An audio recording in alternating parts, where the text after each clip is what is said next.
Bonjour à toutes et à tous. Il y a une chose dont je veux toujours parler lors des congrès et des présentations que nous faisons, mais je n'ai pas eu l'occasion. Puisque la durée des présentations est limitée, je dois parler des choses les plus importantes et ce sujet reste oublié.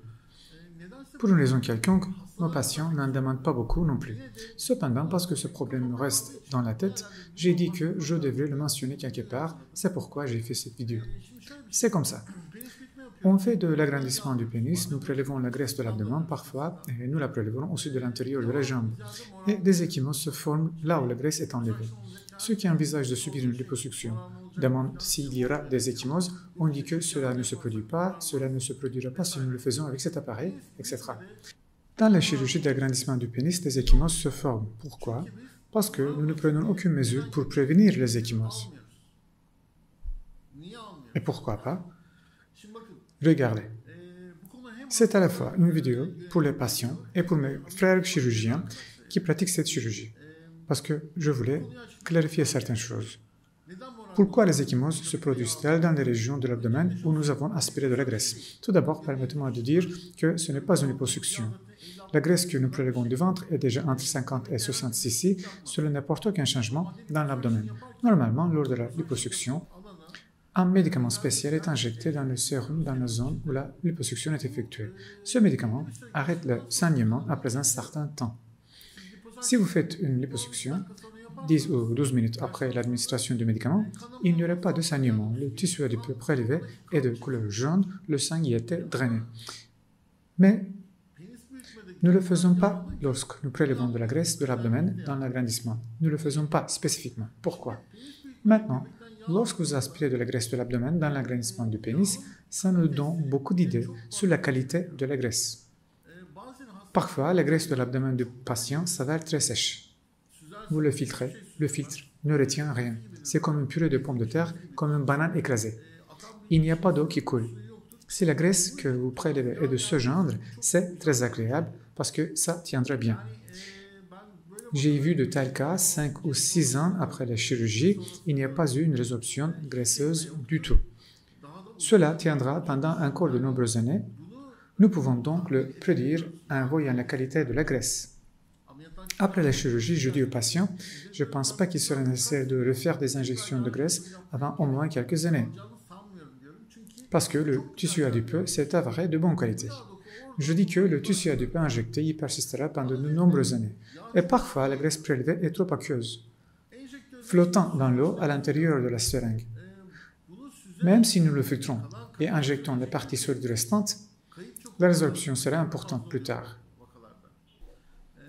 En fait, à ce stade, permettez-moi également de dire, on dit toujours qu'il reste 30% de graisse injectée, 40%, etc.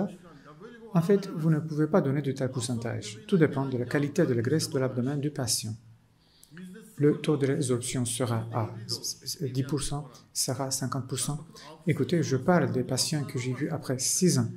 Aucune résorption du tout. Cela a persisté comme du béton.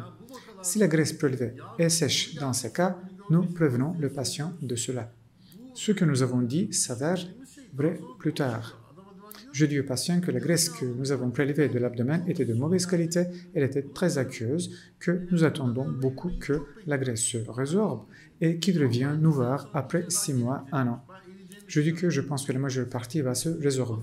Le patient vient nous voir plus tard et il dit, c'est vraiment comme vous l'avez déjà dit, docteur, il y a eu une telle résorption. Nous avons donc vu que nos prédictions se sont avérées vraies. Maintenant, pourquoi nous ne prenons pas de précautions contre les ecchymoses sur l'abdomen? Pourquoi nous n'injectons pas de médicaments? C'est important. Maintenant, regardez. Si vous injectez un médicament dans l'abdomen pour éviter les ecchymoses, afin qu'ils ne saignent pas, ce médicament que vous injectez sera comme de l'eau dans la graisse. Cela vous empêchera de comprendre la qualité de la graisse que vous prélevez. La graisse semblera aqueuse parce que le tissu adipeux viendra avec le médicament que vous avez injecté. C'est pourquoi nous n'injectons rien. pour que cela ne nous trompe pas. Nous prélevons la graisse directement de l'abdomen. La quantité de graisse que nous prélevons n'est pas si importante, 50-60 cc environ. L'embolie graisseuse aussi peut venir à l'esprit des patients. Des médicaments sont injectés pour prévenir cette embolie. La liposuction est réalisée avec des outils spéciaux. Pourquoi le médecin ne le fait-il pas dans ces cas? Il n'y a pas d'embolie avec 50 ou 66 cc de graisse aspirée. Je n'ai jamais vu ni entendu parler, mais une très petite quantité n'entraîne pas de changement dans l'abdomen. C'est pourquoi nous prélevons de la graisse directement, donc que le médicament ne nous trompe pas. Lorsque nous aspirons directement du tissu adipeux, nous voyons le type de graisse, sa qualité. C'est pourquoi il n'est pas nécessaire d'injecter des médicaments chez ces patients.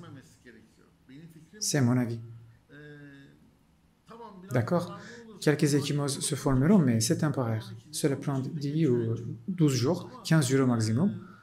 Mais la qualité de la graisse nous indique à quel point la chirurgie sera bénéfique, combien d'années la graisse tiendra. C'est à partir de la qualité de la graisse que nous comprenons. C'est pourquoi je ne recommande pas d'injecter quoi que ce soit. C'est à la fois une information pour les patients et une chose instructive pour les confrères chirurgiens.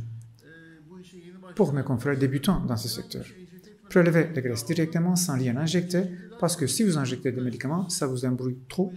Cette graisse est-elle de bonne qualité ou de mauvaise qualité? La graisse de haute qualité s'avère sèche et la graisse de mauvaise qualité contient du sérum. Elle est très mélangée. À ce sujet, je vais faire une vidéo séparée sur la qualité de la graisse.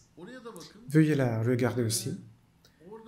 Je vais également donner des exemples d'un très très bon cas et d'un très très mauvais cas. Je ne mets généralement pas de photos du patient ou de l'opération sur les vidéos, mais c'est vraiment très instructif. Je montre ces deux exemples de cas lors de différents cours et séminaires dans les universités, etc. Je vais les mettre ici aussi pour que vous puissiez voir par vous-même. Si la graisse est de très haute qualité, elle persistera très longtemps. Si elle est de mauvaise qualité, la majeure partie disparaît en peu de temps. Que doit-on faire avec les parties résorbées? Disons que le patient est venu, la graisse de l'abdomen était de mauvaise qualité. Après 6 mois, il y avait une résorption. Chez ces patients, nous effectuons une deuxième injection de graisse. Cela ne se fait pas avant 6 mois, cela se fait après 6 mois ou 1 an. Les deuxièmes injections de graisse restent généralement meilleures. Je vais vous raconter tout cela dans cette vidéo séparée. Je voulais juste mentionner les ecchymoses qui se forment sur l'abdomen. Les raisons pour lesquelles ces ecchymoses apparaissent est que nous n'avons pas pris de précautions pour empêcher le saignement. Merci d'avoir regardé cette vidéo.